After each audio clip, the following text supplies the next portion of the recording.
Hey everyone! In this video, I am going to be watching the Spice Girls alternative version music video for Spice Up Your Life.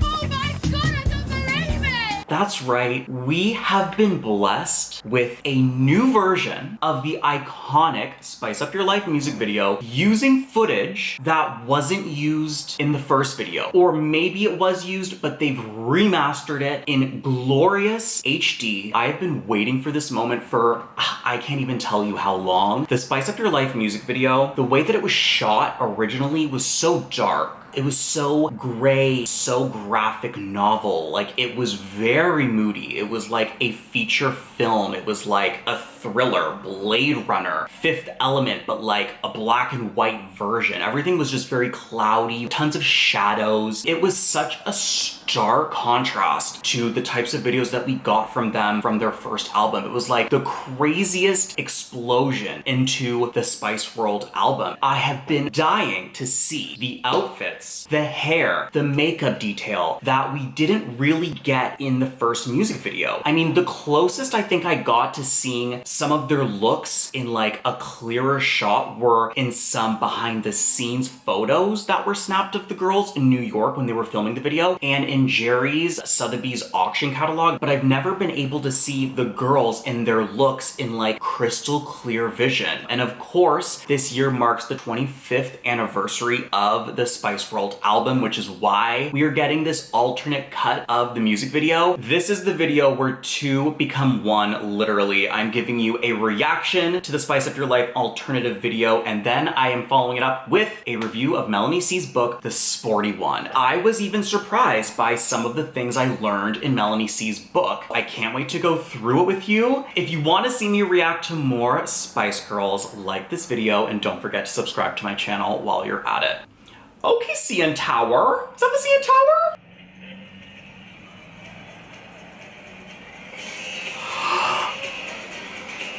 Oh my god. No! Not the different colored light screens behind them. I feel like this effect behind them is giving us the Spice font on the cover of Spice World, the album. These little like dots, the little light bulbs of color. The attention to detail we're getting in this, I didn't realize we were also going to be getting a whole new cityscape. And honey, the colors that I'm seeing in these scenes, I feel like Dorothy in The Wizard of Oz, in black and white in the tornado. That was the original music video. And then I wake up, honey, and I am seeing a multicolored world.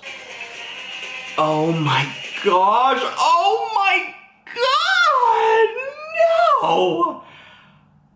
First of all, Emma had purple nails? Emma had purple nails in this video?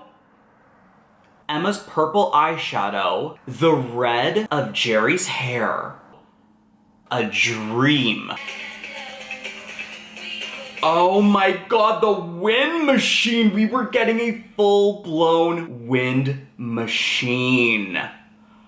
Oh my gosh, and Posh's eye makeup, that like gorgeous highlight eye makeup. You guys, I can't handle this. Restoring this music video must have been like people who restore like the Mona Lisa. Okay! Okay! Not Mel being Posh giving us a little shimmy behind the girls. Oh my god, Jerry. This is one of my favorite looks, and we are getting it finally in a crystal clear moment. The headband, the lock necklace. Okay, Mel C's gloves. Posh is like giving us an Academy Award-winning performance here. Victoria was so severe in that scene. Oh my god! Yes! Yes! Yes! Oh my god! No! Oh my god. Not them acting, being like thrown around in this spaceship aircraft UFO. The acting here, Jerry is giving us some acting. Baby's eye makeup is gorgeous. It is gorgeous. Hold time, yes! Okay, this is kind of giving me the first album throwback a little bit, like with these solid color backdrops. It does remind me of the booklet of the first album. The styling on this video is on another level. Yes! Oh my god, Jerry is like really playing it up, honey. Oh my god, Emma. Look over there! Friendship never ends. Oh my god. Mel B's boots? Are you kidding? She's been wearing a tiger print boot this whole time. Okay,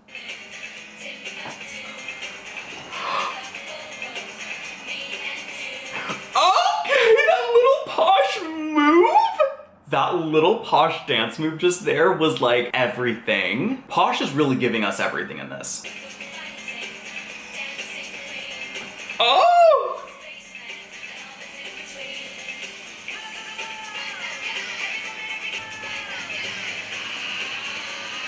Kick and kick! Oh my gosh, I love that they're giving us a CN Tower moment. I believe this is the CN Tower. Toronto was actually voted Spice City. Okay, a little projection. Okay. Oh my god! It's a bird, it's a plane, it's the Spice Girls! Oh, Mel C's gold tooth, matching the eye makeup. I also love Mel B's light green shimmer eyeshadow. Posh's red nails, this is a first for me. I never noticed that in the original. And it's fierce. I don't think I've ever seen Posh in a red nail. I don't think I've ever really seen Posh in red, except for maybe in the Forever era, right? Foxtrot. These girls are my everything. Can you believe that this music group that ruled the world for like 2 years straight are still having this sort of effect? Like the fact that we are getting an alternative version to the music video 25 years after the album came out. How lucky are we? And how iconic of the Spice Girls. This is just a true testament of how iconic and incredible these women are. Oh my god! Oh!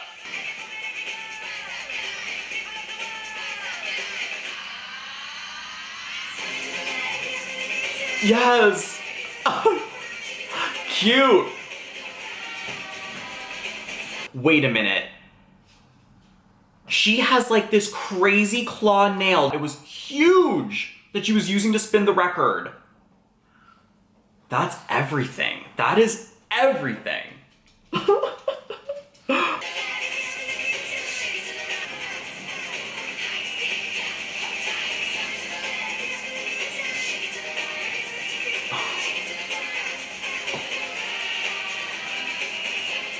Jerry.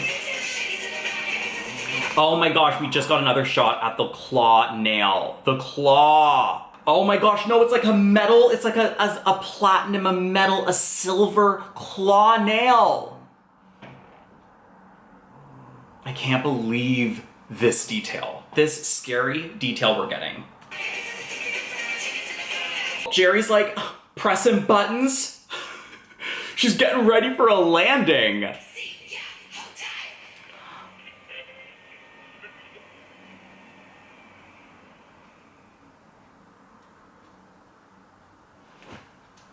I mean, come on. What did we do to deserve that? I feel like I am seeing colors I've never seen before. That was beautifully remastered. These shots were so cheeky, so fun. They were like the shots that I really craved in the original music video. I'm gonna cherish this alternate version for the rest of my life. This was incredible. I'm speechless. I don't know what else to say. I feel so lucky. How lucky are we that we live in the same time as the Spice Girls? All right, moving on to Melanie C's The Sporty One book. Honey, this book was a wonderful timeline of Melanie C's life. I really enjoyed reading about her childhood, her parents. She was bullied because her mom was a singer. Mel C does talk about some fights between the girls. The Spice Girls have kind of tiptoed in interviews about maybe arguments, but they would always talk about it in like, yeah, we're just like sisters. It's like when sisters fight, or you have 5 girls living in one house, you're bound to have some disagreements. But Mel C did take it a little further. One story that really stands out to me is when the girls were at the 1996 Brit Awards. This was the year before the infamous Union Jack dress and the Who Do You Think You Are performance. Mel C says she got really drunk, and I guess the girls were all drinking. On their way out, Victoria was upset that Mel C had taken her hair out of a ponytail. Mel C, under her breath, said like, oh, fuck off. That is all she really remembered of the night. And then the following day, she wakes up, I guess in their house, and Mel B and Jerry are having like a meeting about the previous night. And they basically sit Mel C down and they're like, you can never talk to us the way you talked to us last night, or you're out of the band. And Mel C was like, wait, what? Like,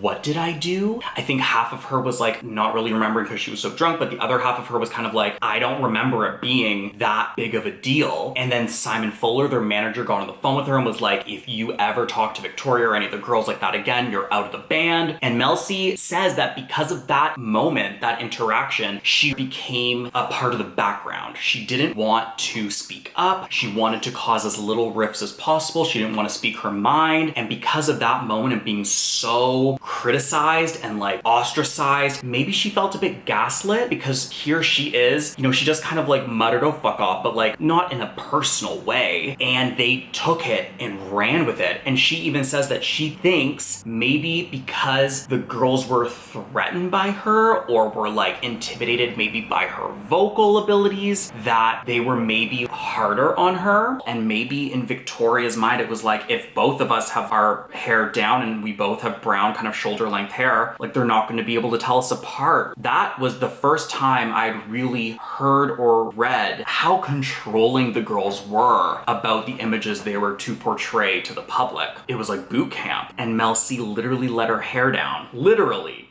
and figuratively, and was almost like beheaded and kicked out of the group for it. They were on a mission, and anything that swerved from that mission, I can imagine the anxiety and like the paranoia and stress that would probably follow. What else could you get in trouble for? So that was like Mel C's first inclination of like, oh shit, like I can't do anything to rock the boat. I literally took my hair out of a ponytail and was almost kicked out of the group, so I really can't do anything. And I think she held on to that for a long time. And there were other moments where like Mel C would talk about fights that she would have gotten in with the girls, but then she would like say, oh, but I don't remember what the fight was about. And I'm like, oh, remember!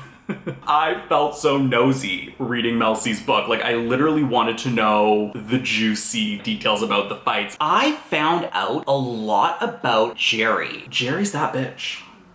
Jerry came up with the name of the group, Spice. She said 5 letters for each girl in the group. She was the one who began using the girl power phrase. Jerry like made shit happen, had such a vision for the group. She put herself out there for the girls, and she would like have these meetings with these executives like by herself and like wouldn't let the other girls come in. And part of me feels like maybe she was trying to protect the girls. Like, she was the oldest one. She was going to like make this happen for the girls. I loved hearing that about Jerry. Mel C reveals that her and Jerry were basically like songwriting partners. Like, the two of them really did a lot of writing together, and that Jerry would have like a million ideas a minute. Jerry would like burst into the studio and be like, how about we make a song that's like too much of nothing? How about we write a song that's like, stop right now, thank you very much? And she would run out. My heart broke for Mel C when she was talking about her eating disorder. I remember misunderstanding her when the Spice Girls were kind of in talks to do their first reunion tour. I remember Mel C was being asked about it in interviews, and she would really shut down any possibility of a Spice Girls reunion. And I resented her for that. Reality set in after I finished the book. She really was so scared about going back into the group and suffering mentally and, God forbid, like relapsing with her eating disorder. So it was more so her being very careful and aware of her mental health and her physical health. And I respect that decision, and I feel bad for misjudging her all those years ago. And so this book definitely shines a light on the struggles that she felt within the group and the struggles that continued to follow her afterwards. And I loved her candidness about her solo career. When she writes about her solo career, she is really raw and honest about albums that didn't perform well commercially, and how the reason why she's back with the Spice Girls is so she can self-fund her solo projects. I love that honesty. This book was therapeutic for me to read, but I can only imagine how amazing Mel C felt after writing it. I'm so proud and pleased for her that she's in a better place and that she's in a healthy space. She is one of the best performers in the Spice Girls, and that same energy we got on stage you get in this book. So definitely pick it up. I appreciate you watching this video so much. It means the world to me, and until my next one, mwah. Bye everyone.